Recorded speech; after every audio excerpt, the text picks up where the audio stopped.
శ్రీరాముడికి అక్క ఉందని చాలామందికి తెలియదు. దశరథుడికి మొదటి సంతానంగా శాంతాదేవి అనే ఆమె జన్మిస్తుంది.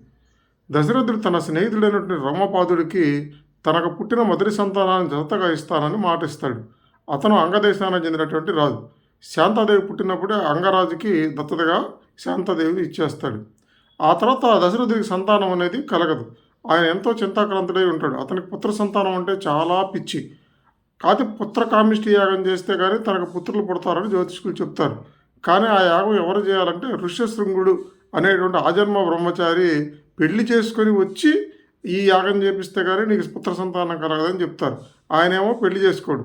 అప్పుడు తండ్రి యొక్క బాధను తెలుసుకున్న శాంతాదేవి ఋష్యశృంగుడిని ఒప్పించి పెళ్లి చేసుకొని తన భర్తతో కలిసి వచ్చి తన తండ్రితో తన తల్లులతో కలిసి యాగం చేయించి యాగ ఫలాన్ని దశరథుడికి దశరథుడి భార్యలకి ఇచ్చి తిరిగి శాంతాదేవి ఋష్యశృంగుడితో కలిసి వెళ్ళిపోతుంది. ఆ తర్వాతే శ్రీరాముడు, భరతుడు, లక్ష్మణుడు, శత్రుఘ్నుడు దశరథుడికి జన్మిస్తాడు. కానీ చాలామందికి ఈ శాంతాదేవి గారి గురించి తెలియదు. ఇది రామాయణంలో చాలామందికి తెలియని ఒక అద్భుతమైనటువంటి పాత్ర.